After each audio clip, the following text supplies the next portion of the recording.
The massive crystalline chamber of the Galactic Council fell silent as Ambassador Zethkar's words echoed through the air.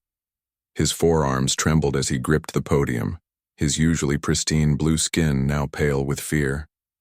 The humans. They have declined our invitation to negotiate. A collective gasp rippled through the assembly. Representatives from 743 species stared in disbelief. In the 3,000 years since the Galactic Council's formation, no species had ever refused their diplomatic overtures. Not once. High Counselor Vaexani, her serpentine form coiled around the central throne, raised her head with a sharp hiss. "Explain yourself, Ambassador. Surely there has been some misunderstanding." Zethkar's compound eyes darted nervously across the chamber. "There is no misunderstanding, High Counselor. The human delegation received our formal invitation 17 standard cycles ago. Their response arrived this morning." He activated a holographic display. The message appeared in stark, simple text. "Thank you for your invitation. We respectfully decline. The Terran Federation has no interest in joining your council or engaging in negotiations at this time. Please do not contact us again." The Mia chamber erupted in chaos. Representatives shouted in dozens of languages, their translator devices struggling to keep up. The Vorthan delegate's crystalline body flashed angry red. The Kelrani ambassador's tentacles writhed in agitation. "Impossible!" roared Commander Thexel, his massive frame rising from the military section. "No species refuses the council. They must be primitives who don't understand the honor being offered to them." "Primitives?" Zethkar's voice cracked. "Commander, these humans, they destroyed the Xanth hegemony." The chamber fell silent again. The Xanth hegemony had ruled a quarter of the galaxy for 800 years. Their fleet numbered in the millions. Their technology was among the most advanced in known space. "That's impossible," whispered Counselor Merenthi. "The Xanth fleet was gone," Zethkar interrupted. "Completely destroyed. 300 million ships, reduced to scrap metal floating in space. The humans did it in 6 months." High Counselor Vaexani's golden eyes narrowed. "How do we know this? Where is your proof?" Zethkar activated another hologram. The image showed a vast debris field where the Xanth capital world had once orbited. Twisted metal and destroyed vessels stretched as far as the sensors could reach. Our long-range scouts confirmed it. The entire Xanth civilization simply eliminated. And when we traced the source of the attacks, we found humans. A small green-skinned delegate from the Outer Rim territories stood up. "What do we know about these humans? Are they machine intelligences? Some kind of hive mind?" "No," Zethkar replied, consulting his datapad. "They appear to be biological, carbon-based. They call their homeworld Earth. From what we can determine, they achieved spaceflight only 200 years ago." 200 years? Commander Thexel's laugh was bitter. "Impossible. The Xanth had 12,000 years of technological development. No species could advance that quickly." "Yet here we are," said Vaexani softly. "The Xanth are gone, and these humans refuse to even speak with us." A nervous energy filled the chamber. Representatives whispered among themselves, their voices creating a low, worried hum. Dr. Kefra, the council's chief xenobiologist, raised a tentacle. "High Counselor, if I may, there might be precedent for this kind of rapid development. Species that evolve under extreme pressure sometimes develop unusual capabilities." "What kind of pressure?" Vaexani asked. "According to our preliminary data on Earth, it's a death world. Class 12 hostile environment, constant natural disasters, predators, climate extremes, and resource scarcity. Most species from such worlds either go extinct or become incredibly resilient." Commander Thexel scoffed. "Resilient is one thing. Destroying the Xanth hegemony is quite another." "Unless," Dr. Kefra continued, "they developed not just resilience but something else, something we don't understand." The High Counselor's coils tightened around her throne. "Ambassador Zethkar, what was the exact wording of their decline? Read it again." Zethkar activated the message once more. As the simple, polite words appeared, A chill seemed to fill the chamber. "Notice," said Counselor Merenthi slowly. "They didn't say they were incapable of negotiating. They said they had no interest. And," added Dr. Kefra, "they asked us not to contact them again, not yet or not now. They want no communication at all." High Counselor Vyaxani was quiet for a long moment. When she spoke, her voice was barely above a whisper.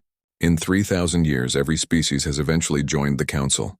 Every conflict has been resolved through negotiation. Every war has ended at the diplomatic table." She paused, her golden eyes reflecting the chamber's lights. "What do we do when we encounter a species that simply doesn't want to talk?"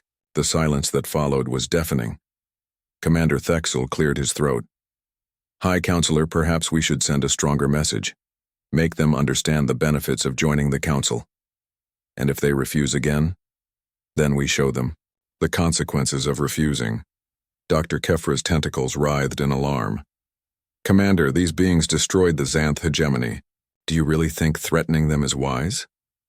What choice do we have?" Thexel's voice grew louder.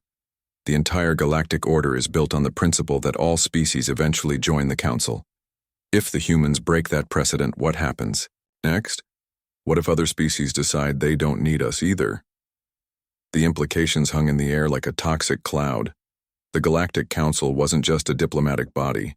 It was the foundation of interstellar civilization. Trade agreements, territorial boundaries, resource allocation, conflict resolution, everything depended on the Council's authority. Ambassador Zethkar's voice was shaky.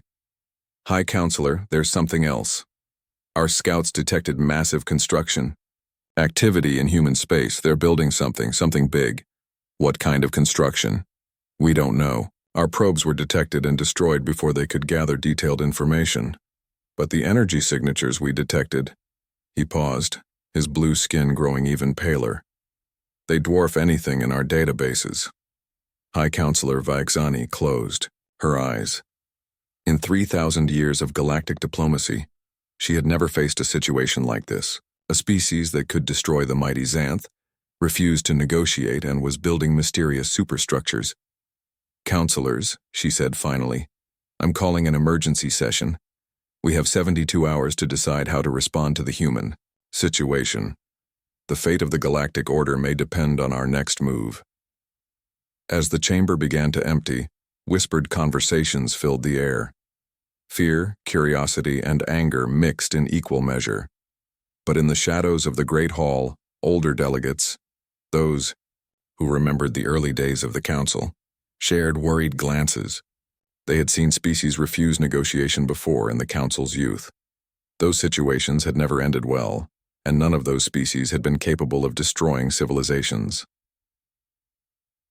Chapter 2. The human question Admiral Sarah Chen stood on the observation deck of the UTS Defiance, watching Earth slowly rotate below. The blue and white marble looked so peaceful from orbit, but Sarah knew better. Humanity's homeworld had forged them in fire and blood, and now the galaxy was about to learn what that meant. "Admiral," came a voice behind her. She turned to see Captain Marcus Rodriguez approaching, his expression grim. "The Council probe's transmission has been fully analyzed." Sarah nodded. "What did they learn before we destroyed it?" "Too much." Marcus handed her a datapad. "They detected the construction sites, all of them." Sarah's jaw tightened as she scrolled through the report. The Galactic Council's probe had managed to scan 6 of their 13 major construction projects before the automated defenses eliminated it. How long before they figure out what we're building? Dr. Patel thinks they already know, at least partially. The energy signatures alone would tell them we're working with technologies they don't understand. Through the viewport, Sarah could see the massive orbital shipyards that had been humanity's secret for the past 50 years. While the galaxy believed humans were still a young spacefaring race, Earth had been preparing for this moment since first contact with the Xanth.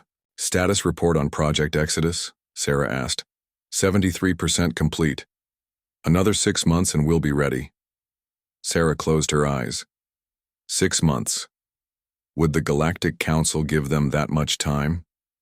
"Admiral," Marcus continued, "there's something else. Intelligence intercepted a council transmission. They're planning to send another delegation. Another diplomatic mission? No. Marcus's voice was dark. This one includes military escorts.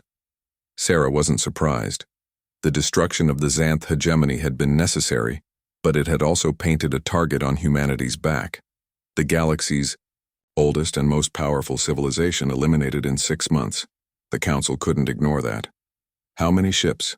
Initial reports suggest a full battle group, 300 vessels, including their flagship dreadnought. And then? Sarah laughed, but there was no humor in it.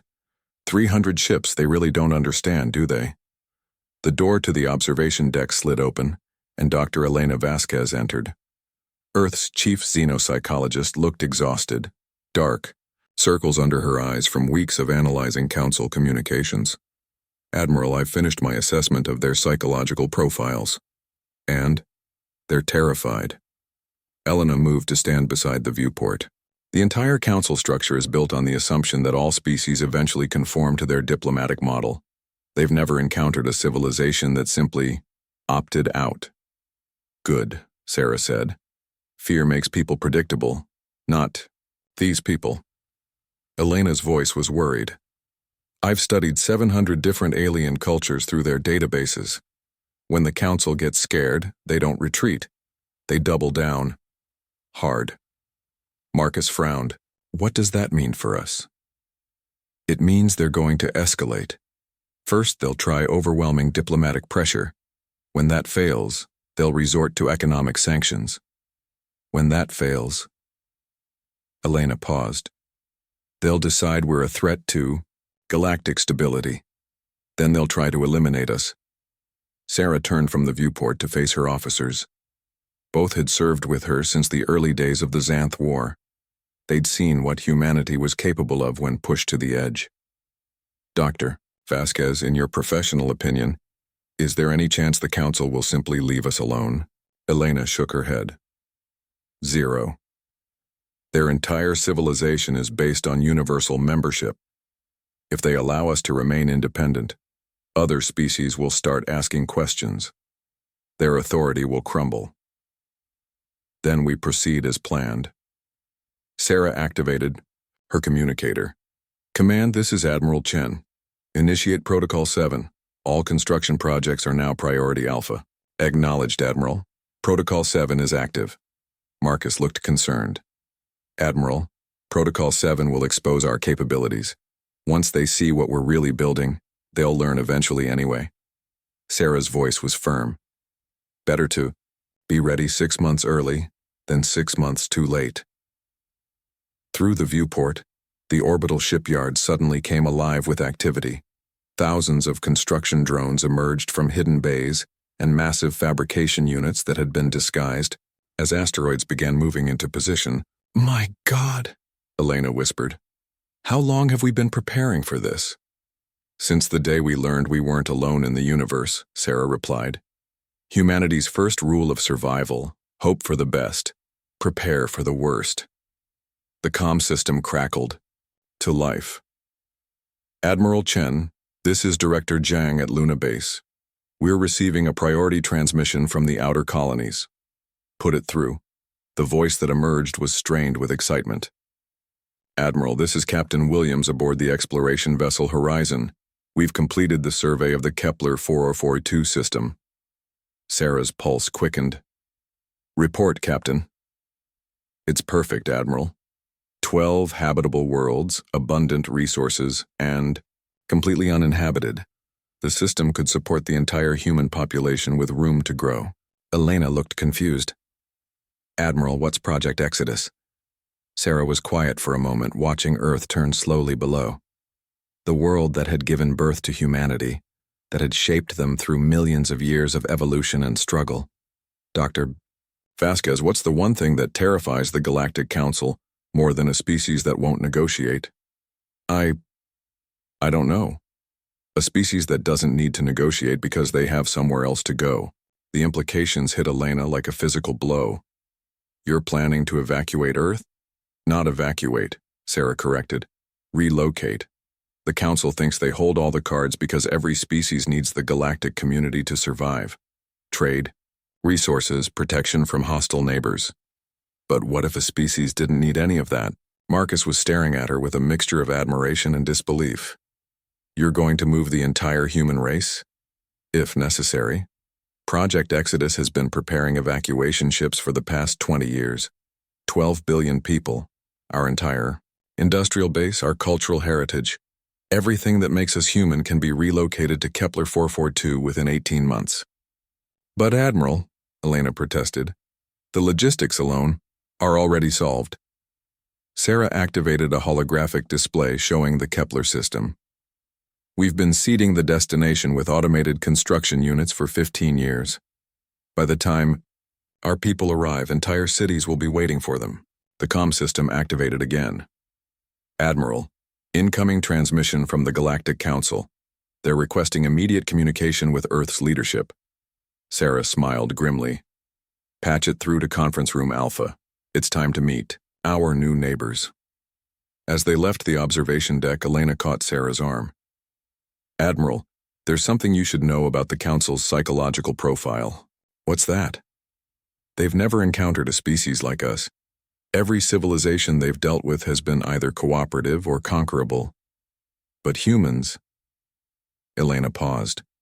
Humans are something they've never seen before. A species that's both advanced enough to be dangerous and independent enough to walk away. And that scares them, terrifies them. Because if we can survive without the Council, it proves the Council isn't necessary. And if the Council isn't necessary, Sarah finished the thought, then their entire civilization is built on a lie. As they walked toward the conference room, Sarah couldn't help but smile. Humanity had spent 200 years learning hard lessons about survival in a hostile universe. Now it was time to teach those lessons to the galaxy.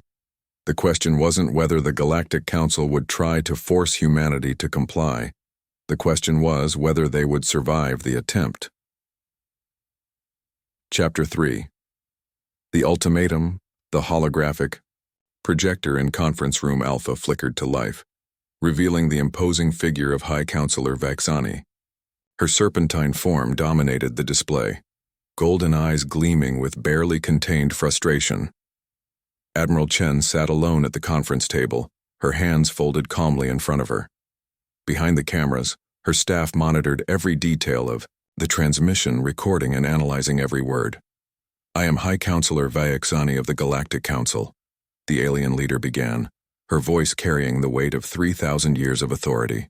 I speak for 743 species and demand an immediate explanation for your species' hostile actions. Sarah raised an eyebrow.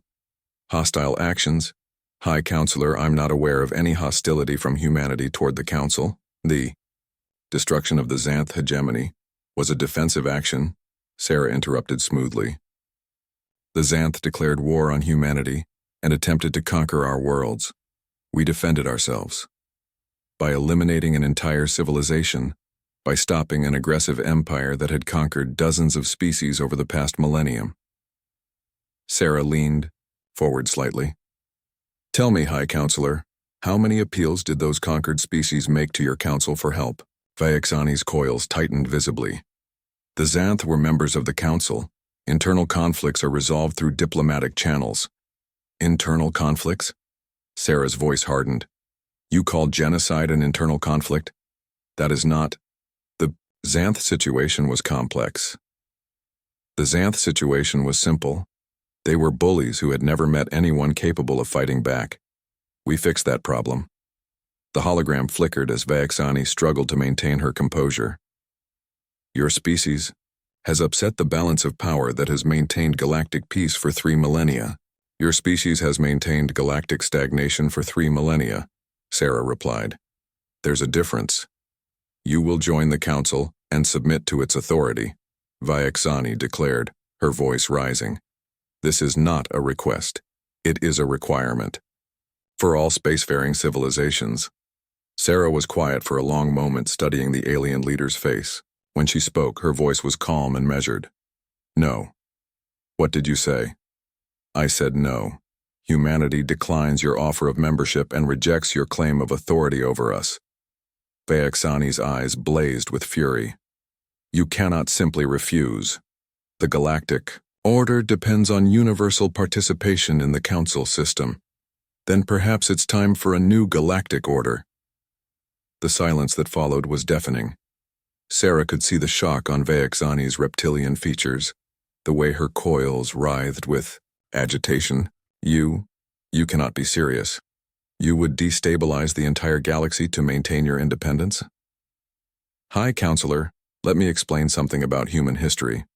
For millions of years, our species survived on a world that tried to kill us. Every single day. Natural disasters, climate change, predators, disease, resource scarcity, everything that could go wrong, did go wrong. Sarah stood and began pacing, her voice taking on a lecturer's tone. Do you know what that taught us? It taught us that the only thing you can truly rely on is yourself. It taught us that when someone offers you protection in exchange for submission, they're usually the thing you need protection from. The Council has brought peace to the galaxy. The Council has brought submission to the galaxy. There's a difference. Sarah stopped pacing and faced the hologram directly.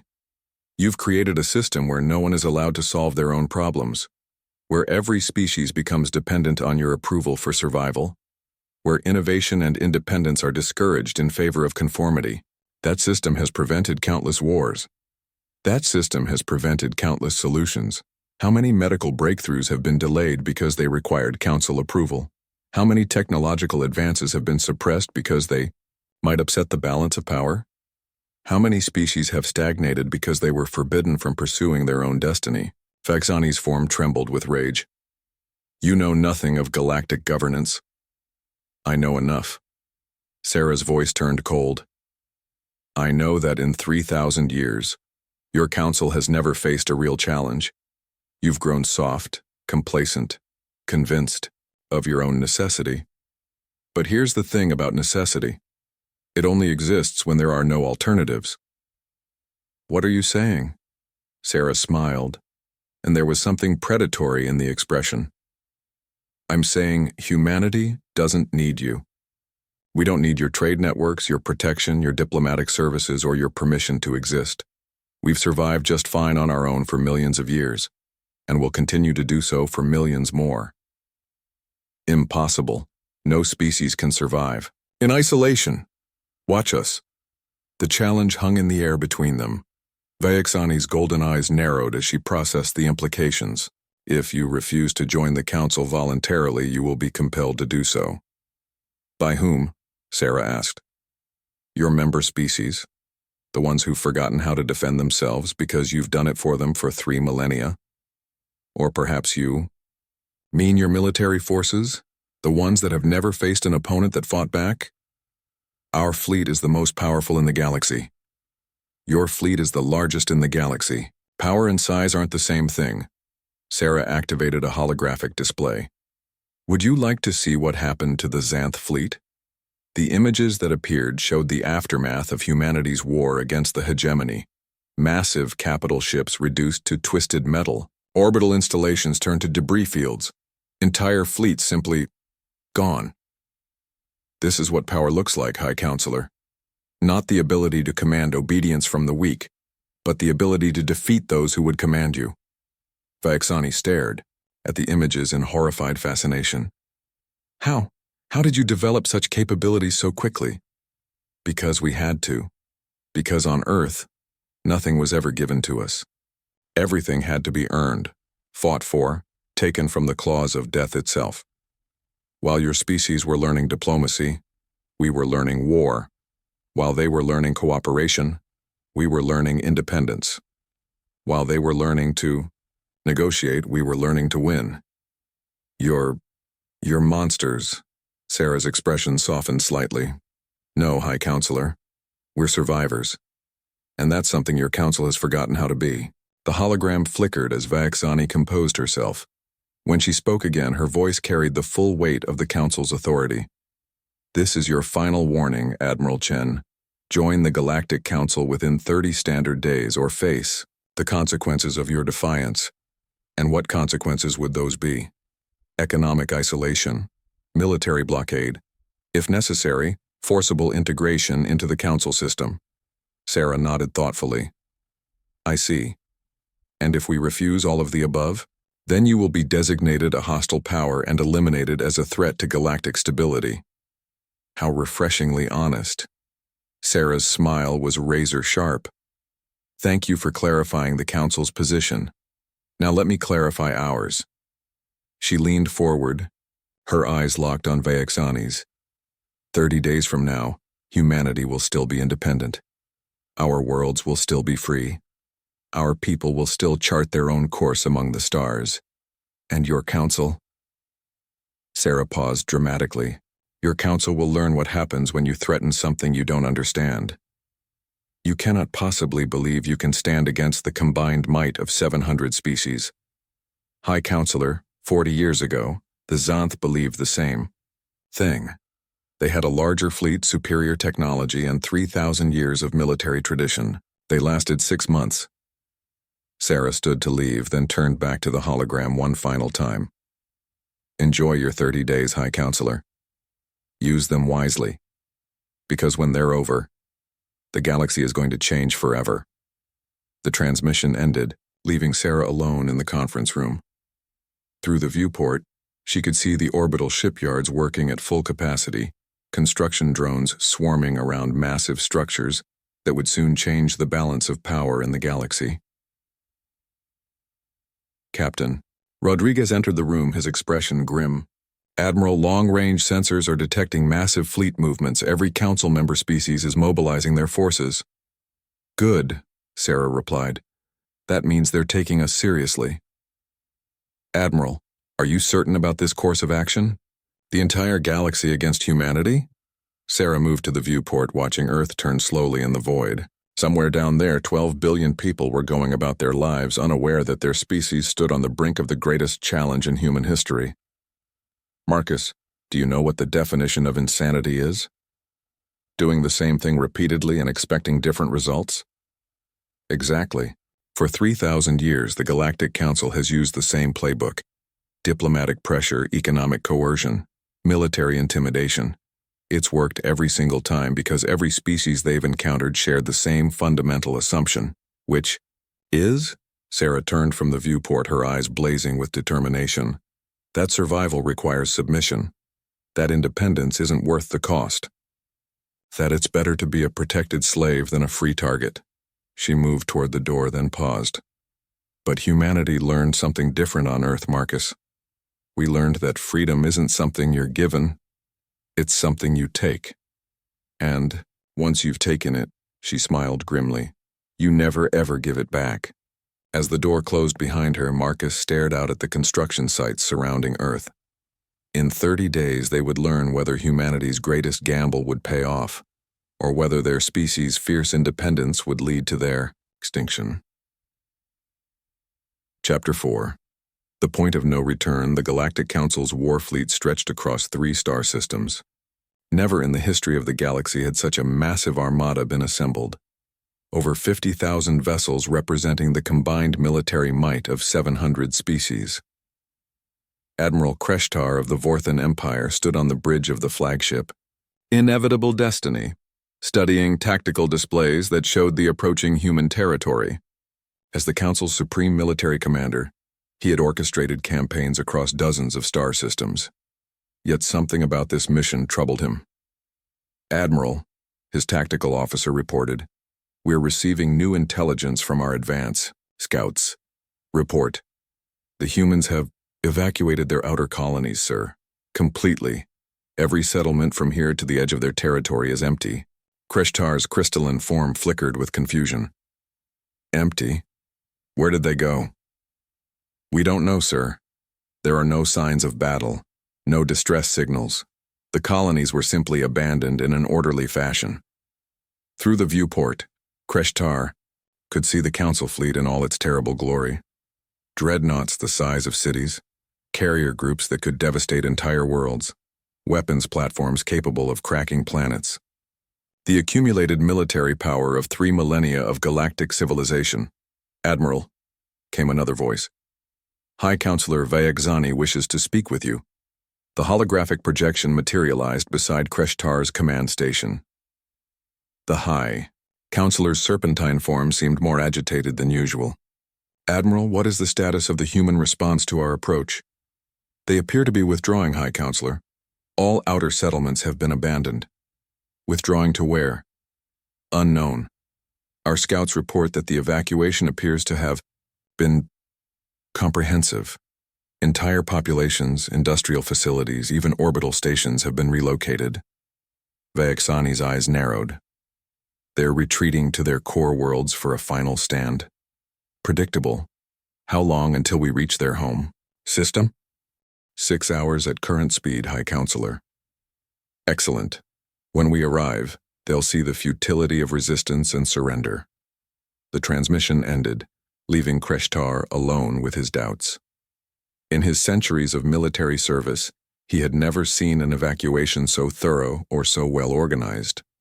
Most species, when faced with overwhelming force, either surrendered immediately or fought desperately from fixed positions. But the humans were doing neither.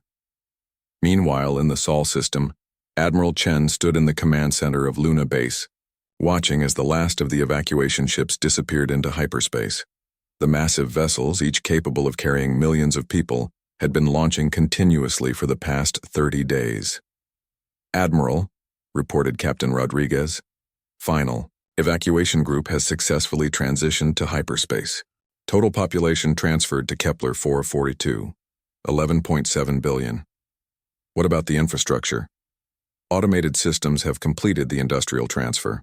All critical manufacturing, research facilities, and cultural archives have been relocated. Earth is... Marcus paused. Earth is essentially empty, Admiral. Sarah nodded, feeling a mixture of pride and sadness. Project Exodus had been the most ambitious undertaking in human history. The complete relocation of an entire species in 30 days. It should have been impossible, but impossibility had never stopped humanity before. Status of the defense grid? All. Orbital platforms are online and ready. The surface installations are charged and waiting. Project Damocles is at 100% readiness. Sarah moved to the tactical display showing the approaching Council fleet. 50,000 ships, representing the greatest military force in galactic history. Against them stood a few hundred human vessels and the fixed defenses of the Sol system. The odds were laughably unfavorable. Dr. Vasquez, Sarah called to the xenopsychologist. Any changes in the Council's psychological profile? Elena looked up from her analysis station, her face pale with exhaustion. They're confused, Admiral. The evacuation has disrupted their strategic assumptions. They expected either immediate surrender or fortified resistance. They're not prepared for this. This? A species that evacuates an entire star system rather than submit. It's completely outside their experience. The communications array crackled to life. Admiral, we're receiving a transmission from the Council fleet. They're demanding to speak with Earth's leadership. Sarah smiled grimly. Put them through. The holographic display activated, showing Admiral Kreshitar's alien features. The Vorthon's crystalline skin was flickering with patterns Sarah had learned indicated confusion and unease. I am Admiral Kreshitar of the Galactic Council fleet. You will surrender immediately and submit to Council authority. I'm Admiral Chen of the Terran Defense Force. And no, we won't. Admiral Chen, you are vastly outnumbered. Resistance is futile. Is it? Sarah activated her own tactical display, showing the Council fleet's approach vector. Admiral Kreshitar, tell me, what exactly do you plan to conquer? Your worlds, your colonies, your... Kreshitar stopped as his own sensors began feeding him data about the Sol system. Where is everyone? Somewhere else. The implications hit the alien admiral like a physical blow. You evacuated everything? 12 billion people, Admiral. Our entire industrial base, our cultural heritage, our technological archives. Everything that makes us human is now safely beyond your reach. Kreshitar's form flickered rapidly. Impossible. No species could evacuate an entire star system. No species has ever needed to. Until now. Sarah leaned forward. You see, Admiral, you made a fundamental error in judgment. You assumed we would fight for territory, for resources, for fixed locations in space. But territory is just dirt and resources can be found anywhere. What we actually fight for is something you can't conquer. Which is? The right to be free. Through the display, Sarah could see the confusion spreading across Kreshitar's features. This was clearly not going according to the Council's plan. Admiral Chen, even if you've evacuated your population, you cannot simply abandon your homeworld. No species could make such a sacrifice. Sarah was quiet for a moment, looking around the command center at her remaining staff. These brave souls had volunteered to stay behind, to see the plan through to its conclusion. Admiral Kreshitar, let me tell you about human history. 75,000 years ago, our species almost went extinct. A supervolcanic eruption reduced the human population to perhaps 10,000 individuals. We nearly disappeared from the universe before we'd even begun to explore it. She paused, letting the weight of that revelation sink in. But those 10,000 survivors didn't give up. They adapted. They moved. They found new lands, new resources, new ways to thrive. And from that handful of refugees, we rebuilt our entire civilization. What does that have to do with everything, Admiral? Because what you're seeing today isn't unprecedented. It's just the latest chapter in humanity's greatest skill, survival through adaptation. Sarah activated another display, showing the Kepler 442 system. 12 worlds gleamed like jewels against the cosmic dark, and around them the signs of massive construction projects were clearly visible. While you've been preparing for war, Admiral, we've been preparing for exodus, not just evacuation, evolution. The civilization we're building at Kepler 442 isn't a copy of what we left behind. It's an improvement. Kreshitar stared at the images in stunned silence. You see, that's the difference between the Council and humanity. When you face a problem, you try to negotiate with it, regulate it, or destroy it. When we face a problem, we solve it by making it irrelevant. You would abandon your birth world? We would preserve our freedom. Earth gave us life, Admiral, but life isn't about where you come from. It's about where you're going. The alien commander was clearly struggling to process this information. But your resources, your infrastructure, are renewable. What isn't renewable is independence. Once you surrender that, you never get it back. Sarah stood, her voice taking on a tone of finality. So here's what's going to happen, Admiral. You're going to return to the Council and tell them that humanity has chosen its path. We've moved beyond their reach, beyond their authority, beyond their ability to coerce or control. And if we refuse to accept this, if we pursue your people to their new worlds, Sarah's smile was cold as starlight. That would be inadvisable. Is that a threat? It's a fact. You see, Admiral, there's one last thing you need to understand about humanity's evacuation of Sol, which is? Sarah gestured to the tactical display where the Council fleet was now clearly visible approaching Earth's orbit. We didn't evacuate everyone. Before Kreshitar could respond, alarms began blaring throughout the Council fleet. Sensor readings spiked as massive energy signatures appeared throughout the Sol system, signatures that had been hidden until this moment. What are those readings? Kreshitar demanded. Project Damocles, Sarah replied calmly. You see, Admiral, when we decided to leave Sol, we also decided to ensure no one else could use it against us. The displays showed the truth. Hidden throughout the system were massive antimatter devices, each one capable of sterilizing entire worlds, not just on Earth, but on every planet, every moon, every asteroid that could support life or industry. You're going to destroy your own star system? Kreshitar's voice was barely a whisper. If necessary. The choice is yours, Admiral. The silence that followed seemed to last forever. On the Council flagship, emergency meetings were being called. Across the massive fleet, commanders stared at their sensors in disbelief. Admiral Chen, Kreshitar said finally, surely you're bluffing. No species would destroy their own homeworld. Sarah's expression didn't change. Computer, initiate Damocles sequence. Authorization, Chen Alpha 7. Damocles sequence initiated, came the mechanical reply. Countdown beginning. Detonation in T-minus 60 minutes. Throughout the Sol system, hidden devices began powering up. Energy readings spiked to levels that made the Council sensors scream warnings. The very fabric of space seemed to tremble with barely contained destruction. "Stop!" Kreshitar shouted. "You'll kill millions of your own people." "What people?" Sarah asked quietly. "Admiral, there are exactly 47 humans left in the Sol system. Myself and 46 volunteers who stayed behind to see this through. We made our choice." The weight of that statement hit the alien commander like a physical blow. 47 people willing to die to preserve their species' freedom. This is madness. This is necessity. Sarah's voice was calm, almost conversational.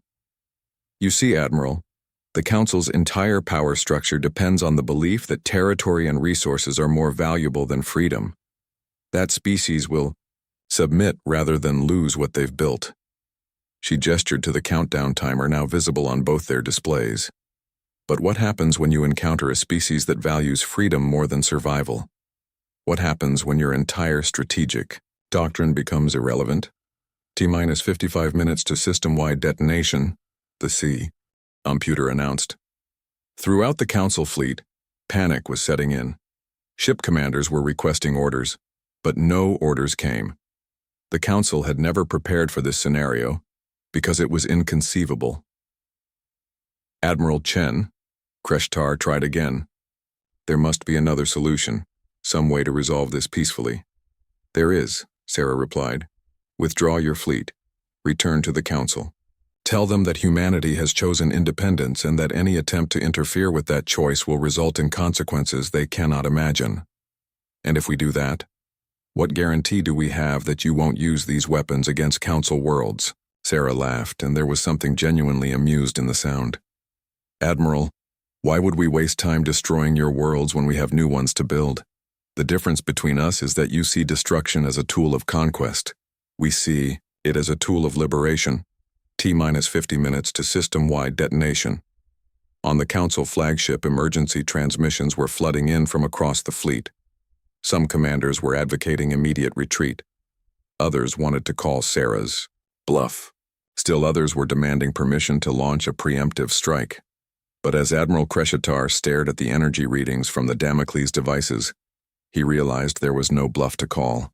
The humans really were prepared to destroy everything, rather than submit. "High Counselor Vaexani to Admiral Kreshitar," came a transmission.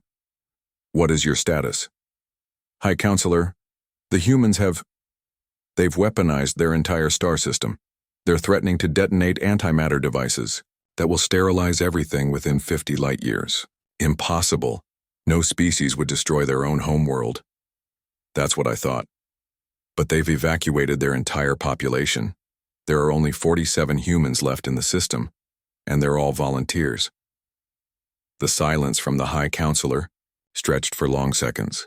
T-minus 45 minutes to system-wide detonation. "Admiral Chen," Vaexani's voice cut through the comm channel. "I am High Counselor Vaexani. Surely we can reach some accommodation." "High Counselor," Sarah replied politely, "there's nothing to accommodate. Humanity has made its choice. The only question now is whether the Council will respect that choice or pay the price for trying to override it." "What price? The destruction of one star system?" "No, High Counselor. The destruction of the myth that the Council is necessary for galactic civilization." Sarah activated a new display, showing star charts of the local galactic region. "You see, there are 17 species in this sector alone that have expressed interest in alternatives to Council membership. They've been watching this situation very carefully. If humanity successfully maintains its independence, how long do you think it will be before they start asking questions about their own membership?" The implications were staggering. The Council's authority depended on universal acceptance. If even one species could successfully opt out, you're threatening the stability of galactic civilization. "No, High Counselor. We're offering Galactic civilization a choice. Stay with the old system if it works for you, but don't try to force it on those who found something better. T-minus 40 minutes to system-wide detonation. Throughout the Council fleet, the reality of the situation was becoming clear. They were facing an enemy that couldn't be defeated because it had already achieved its objectives. The humans had evacuated their population, secured their independence, and created a dead man's switch that would make pursuing them catastrophically expensive. "Admiral Chen," Kreshitar said desperately, "there must be some way to resolve this without mutual destruction." "There is, Admiral. It's very simple. Leave. Just leave.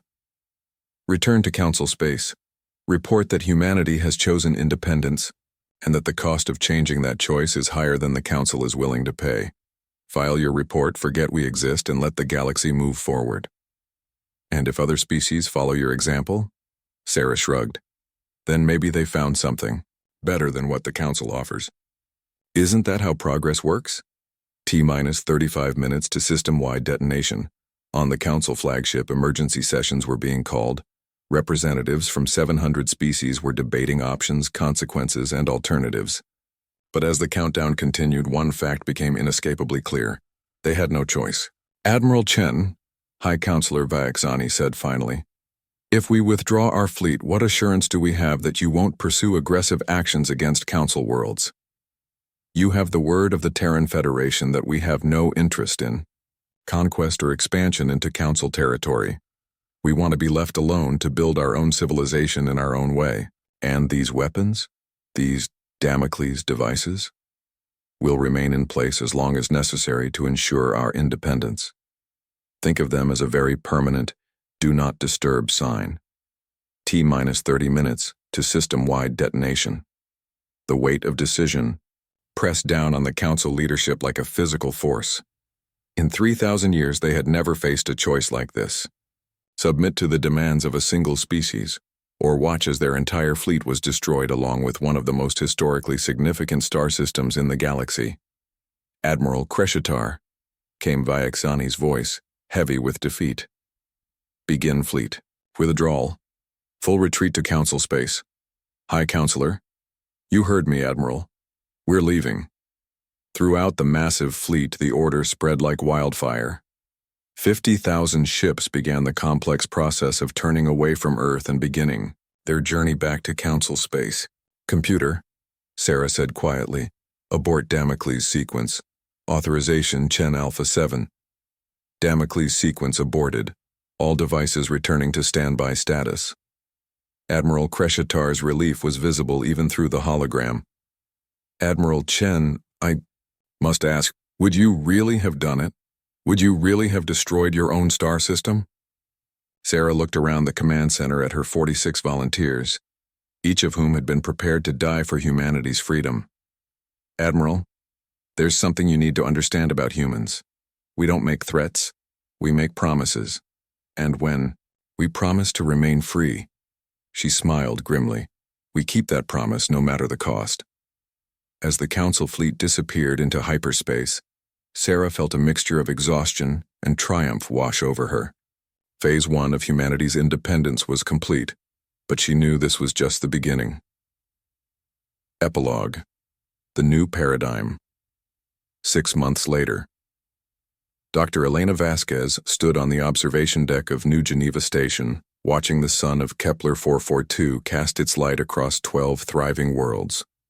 The human evacuation from Sol had been just the beginning of something unprecedented in galactic history. "Dr. Vasquez," came a voice behind her. She turned to see Admiral Chen approaching, looking remarkably relaxed for someone who had recently faced down the entire Galactic Council. "Admiral, how are the integration efforts proceeding?" "Better than expected." Sarah joined Elena at the viewport. 12 billion people, relocated across 12 worlds, and not a single major crisis. I'd call that a success. Through the transparent aluminum, they could see the signs of humanity's new civilization taking shape. Orbital cities that dwarfed anything in Council space. Shipyards constructing vessels with capabilities that would have seemed impossible just months ago. Research stations pushing the boundaries of science and technology without the constraints of council oversight. Admiral, I've been analyzing the psychological profiles of the species that have contacted us since the Sol incident. The results are interesting. How so? 17 species have formally inquired about alternatives to council membership. 23 more have begun reducing their dependence on council trade networks. And 3 species in the Outer Rim territories have declared complete independence. Sarah nodded thoughtfully. The domino effect we predicted? More than that. It's a psychological revolution. For 3,000 years, the Council convinced the galaxy that independence wasn't possible. That species needed their protection, their trade networks, their diplomatic services to survive. But we've proven that's not true. And now other species are asking themselves what else the Council told them that wasn't true. Elena activated a holographic display showing the current state of galactic politics. Large sections of the galaxy that had once been solid Council territory now showed various shades of independence or semi-independence. The Council is facing something they've never dealt with before: irrelevance. Species are discovering they can trade directly with each other, resolve conflicts without diplomatic intervention, and develop technology without Council oversight. How are they responding? Panic, mostly. They're trying to tighten control over remaining member species, but that's only accelerating the exodus. It's a classic authoritarian death spiral. Through the viewport, a massive construction project was visible in the distance. Sarah pointed toward it with obvious pride. Project Lighthouse? Ahead of schedule. The hyperspace beacon network will be online within 6 months. Once it's operational, any species in the galaxy will have access to instantaneous communication and navigation data, completely independent of Council infrastructure. Elena whistled softly. You're really going to give that away for free? Why not? Freedom isn't a zero-sum game. The more species that achieve independence, the safer our own independence becomes. A chime from Elena's communicator interrupted their conversation. Dr. Vasquez, we're receiving a priority transmission from the Kepler Defense Network. Put it through. The hologram that materialized showed Captain Rodriguez, now commanding the orbital defense platforms around humanity's new homeworlds. Dr. Vasquez, Admiral Chen, we've got incoming vessels. 3 ships, unknown configuration. They're broadcasting a diplomatic identification, but it's not in any Council format. Sarah and Elena exchanged glances. Patch us through to the comm channel. The display shifted to show the bridge of the approaching vessel. The beings visible were unlike anything in the Council databases. Tall, graceful, with features that seemed to shift and flow like liquid light. Greetings, humans of the Kepler worlds, the lead being said, its voice carrying harmonics that seemed to resonate in multiple dimensions. I am Ambassador Lyrinth of the Transcendent Collective. We bring greetings from the far spiral arm. Elena leaned forward with interest. Ambassador Lyrinth, we welcome your contact. We weren't aware of any major civilizations in the far spiral arm, nor were we aware of you until recently.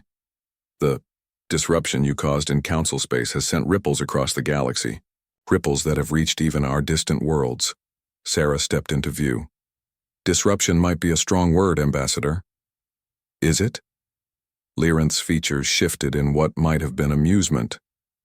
Admiral Chen, in 3,000 years, the Galactic Council has never faced successful resistance to their authority. Your species has accomplished something that many believed impossible. Which brings you to us because, Admiral, there are many civilizations in this galaxy who have been waiting for someone to prove that the Council's authority is not absolute. Your actions have opened new possibilities. Elena felt her pulse quicken. How many civilizations are we talking about, Ambassador?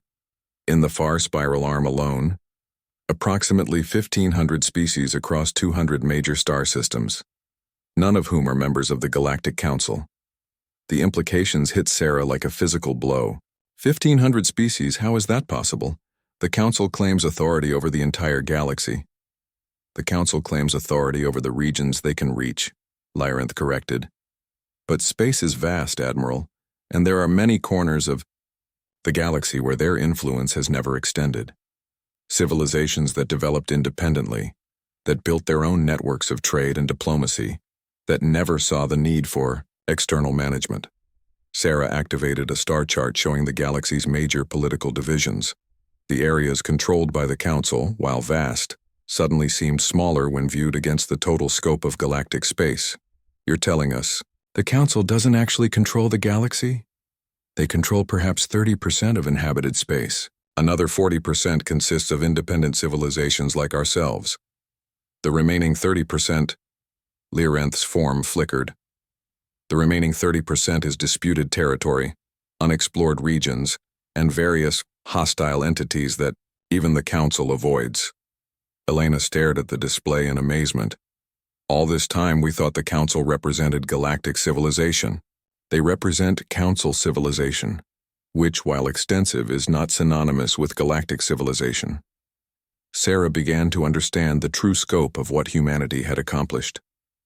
Our resistance to the Council, it's shown other species that alternatives exist. More than that, Admiral. It's shown them that resistance is possible. For 3 millennia, the Council has maintained power through the perception of inevitability. But you've shattered that perception. And now? Now, Admiral, we're here to discuss the formation of something new, an alliance of independent civilizations, a counterbalance to Council authority, a demonstration that freedom and cooperation can coexist. Sarah felt a thrill of excitement mixed with apprehension. Humanity had won its independence from the Council, but that was just the first step. Now they had the opportunity to help reshape galactic civilization itself. Ambassador Lyranth, what exactly are you proposing? A confederation, Admiral. Not a government, but a network. Species maintaining their independence while cooperating on common interests. Trade, defense, exploration, cultural exchange, all without the need for centralized authority. Elena leaned forward. And the Council's response to such a confederation? Will be hostile initially. But the Council's power comes from their member species' dependence on them. As more civilizations discover they can thrive independently, that power will diminish. Sarah was quiet for a long moment, staring out at the thriving human worlds of Kepler 442. 6 months ago, humanity had been a single species fighting for survival against an overwhelming galactic authority. Now they were being invited to help lead a revolution that could reshape the galaxy itself. Admiral, Elena said quietly, this is what we hoped for, isn't it? Not just independence for humanity, but a new model for galactic civilization. It's what we dreamed of, Sarah agreed. The question is whether we're ready for the responsibility. Ambassador Lyranth's form brightened. Admiral Chen, your species has already proven their readiness. You faced the choice between submission and extinction, and you chose neither. Instead, you chose transformation. That is exactly the kind of thinking the galaxy needs. Sarah looked around the observation deck, thinking of the 12 billion humans who had trusted her with their future. They had left behind their homeworld, their history, everything familiar, to build something new. Now they had the chance to help build something new for the entire galaxy. Ambassador Lyranth, humanity accepts your invitation to discuss this confederation, but we want to be clear about our position from the start, which is, we're not interested in replacing the Council with another centralized authority. What we're building here, what we want to help build across the galaxy, is something different. A network where every species maintains its sovereignty while cooperating freely with others. That is precisely what we have in mind, Admiral. Sarah smiled, feeling the weight of history settling on her shoulders. Then let's begin. As the 3 alien vessels approached the Kepler system, Sarah couldn't help but think about the journey that had brought them here. From a single species refusing to bow to galactic authority, to the beginning of a new era in interstellar civilization. Humanity had learned long ago that survival required adaptation. Now they were adapting not just themselves, but the galaxy itself. The age of Council dominance was ending. The age of true galactic freedom was about to begin.